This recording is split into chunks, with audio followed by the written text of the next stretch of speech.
میرے اور آپ کے آقا و مولا نے ارشاد فرمایا قیامت کے دن میرے سب سے قریب وہ ہوگا جو کثرت سے میرے اوپر درود پڑھنے والا ہوگا۔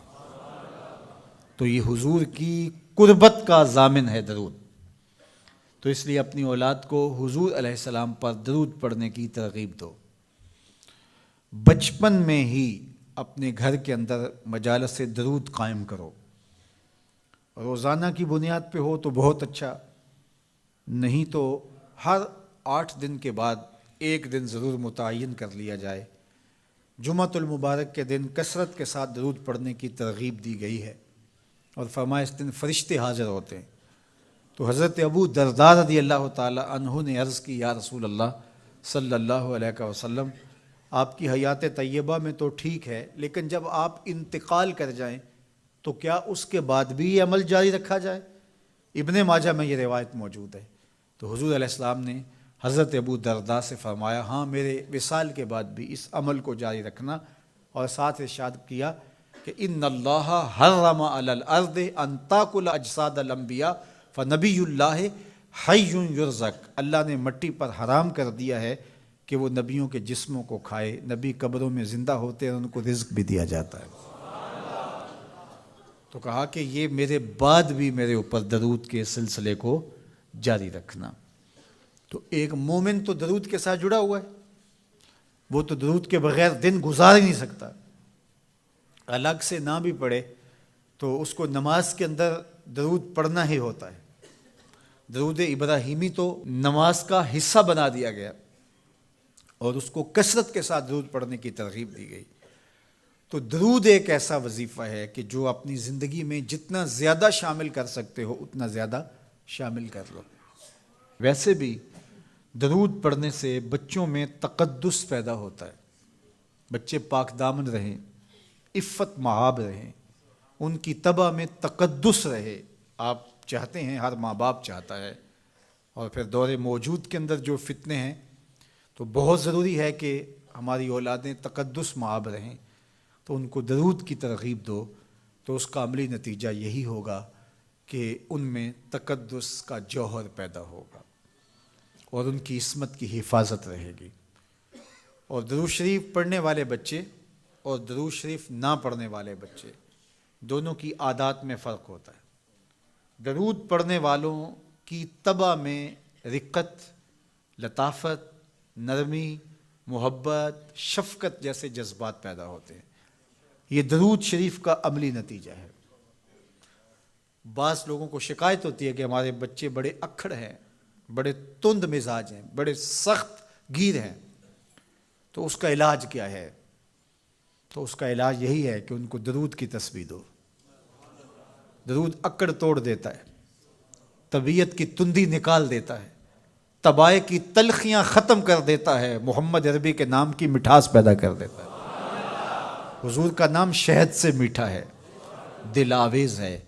کھنڈ میں اتنی مٹھاس نہیں ہے، شکر اور گڑ میں اتنی مٹھاس نہیں ہے، شہد میں اتنی مٹھاس نہیں ہے، قند اور نبات میں اتنی مٹھاس نہیں ہے جتنی نام محمد میں رکھی گئی۔ ان کا نام لبوں پر آئے، میٹھا میٹھا منہ ہو جائے، ان کے بول بہاروں جیسے اور اصحاب ستاروں جیسے، ان سا پیارا اور نہ کوئی، ان سے بچھڑ کے لکڑی روئی، جب وہ سیر کو جایا کرتے سر پہ بادل سایا کرتے۔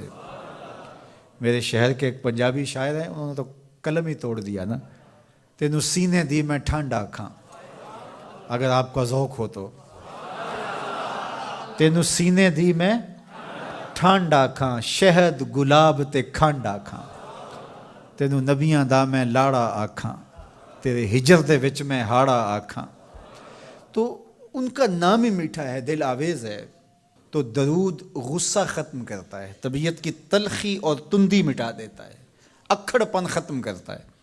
تو آپ اگر چاہیں کہ اولاد اکھڑ ہے تو ان کو کسی طرح درود پہ لے آئیں، درود کی تسبیح ان کے ہاتھ میں دے دیں، تو ان کی طبع میں نفاست بھی آئے گی، ان کی طبع میں لطافت بھی آئے گی، ان کی طبع میں رقت بھی آئے گی، ان کی طبع میں محبت بھی آئے گی، ان کی طبع کے اندر جو ہے وہ لیاقت بھی پیدا ہوگی۔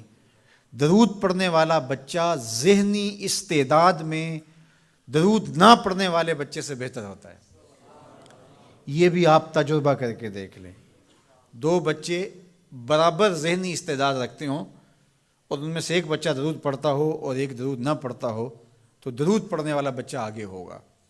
یہ درود کی برکتیں ہیں، یہ درود کی رحمتیں ہیں۔ تو درود کثرت سے پڑھنا اپنی اولاد کو سکھائیں گے۔ ہفتہ روزہ آپ محافل کا گھر میں انعقاد کر لیجئے اور اس میں صرف دروشی پڑھ لیجئے، تو انشاءاللہ اس سے آپ دیکھیں گے کہ اولاد کو اس کا فرق پڑتا ہے۔ یہ تربیت کا ایک آسان نسخہ ہے اور یہ وہ وظیفہ ہے جس سے تھکن نہیں ہوتی، یہ وہ وظیفہ ہے جس سے طبیعت میں تلخی نہیں آتی۔ کہتے ہیں وظیفہ میں نے پڑھا ہے تو وظیفہ پڑھتے پڑھتے میری طبیعت میں یہ ہو گیا ہے، وہ بات کہتے ہیں وظیفہ الٹ پڑ گیا ہے۔ بڑے وظیفے الٹ پڑھ سکتے ہیں لیکن درود الٹ نہیں پڑھتا، درود ہے ہی سیدھا، یہ الٹوں کو بھی سیدھا کر دیتا ہے۔ تو درود پڑھیں اور یہ منہ بھی میٹھا رکھے گا، یہ دل بھی ٹھنڈا رکھے گا، یہ دنیا بھی ٹھنڈی رکھے گا اور آخرت بھی ٹھنڈی کر دے گا۔ درود چراغ بھی ہے، درود کستوری بھی ہے، خوشبو بھی ہے، مہک بھی ہے، شہد بھی ہے، گلاب بھی ہے، کھنڈ بھی ہے اور سینے کی ٹھنڈ بھی ہے۔ تو درود اپنی طبع کے اندر اچھی طرح سے راسخ کر لیں اور اپنی اولادوں کی طبع میں اس کو راسخ کریں۔ اس سے آپ عملاً دیکھیں گے، میں سالوں کی بات نہیں کرتا، اشروں مہینوں کے اندر آپ فرق پڑتا دیکھیں گے۔